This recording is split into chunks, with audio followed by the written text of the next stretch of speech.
Congress party ఎన్నికలకు ముందు ఇచ్చిన హామీలను నెరవేర్చాలని పెద్దపల్లి జిల్లా రామగుండం మాజీ ఎమ్మెల్యే కోరుకంటి చంద్ర అన్నారు. రామగుండం కార్పొరేషన్ 46వ డివిజన్ జరిగిన బీఆర్ఎస్ పార్టీ కార్యాలయంలో పాల్గొని మాట్లాడారు. ఈ సందర్భంగా ఆయన పార్టీలో చేరిన భక్తుల నాయకులకు కార్యకర్తలకు పార్టీ కండువా కప్పి ఆహ్వానించారు. అనంతరం మాట్లాడుతూ కాంగ్రెస్ ప్రభుత్వం పదవిలోకి వచ్చి 2 ఏళ్లైనప్పటికీ ప్రజలకు ఇచ్చిన హామీలను నెరవేర్చడం లేదని పేర్కొన్నారు. రేపు మళ్ళా మీ దగ్గరికి ఓట్లకు వస్తారు ఇదే కాంగ్రెస్ వాళ్ళు. మరి కాంగ్రెస్ వాళ్ళు ఓట్లకు వచ్చినప్పుడు మనం అందరం కూడా అడగాలా లేదా? మరి 2500 ఇస్తా అన్నారు.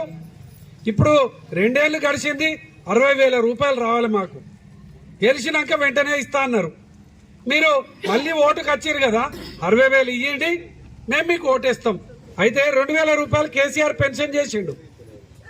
వీళ్ళు కాంగ్రెస్ వాళ్ళు ఏమన్నారు, 4,000 చేస్తామని అన్నారు. ఇస్తా అంటే ఆశ ఎవరికైనా. 4,000 రూపాయలు చేస్తా అనగానే వాళ్ళకే ఓట్లు గుద్దిరు అందరు. ఎప్పుడు చేస్తా అన్నాడు? 2 నెలలనే చేస్తా అన్నాడు. 2 ఏళ్ళు అయిపోయింది, 4,000 చేయలే.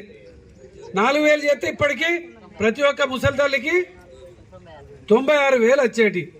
మరి ఆ 96,000 ఇస్తేనే మీ కాంగ్రెస్ వాళ్ళకి ఓటేస్తామని కాంగ్రెస్ వాళ్ళు వాళ్ళన్నా ఓటు వచ్చి అడిగితే చెప్పాలి. అడగాలా లేదా? అడగాలి. మరి అప్పుడు ఎన్నికలప్పుడు వచ్చి హామీ ఇచ్చారు కదా, ఇచ్చినటువంటి హామీని అడుగుతాం. అందుకోసమే మీరు మనకు సేవ చేసేటువంటి నాయకుడిని గెలిపించండి, మనకు అందుబాటులో ఉండేటువంటి నాయకుడిని గెలిపించండి.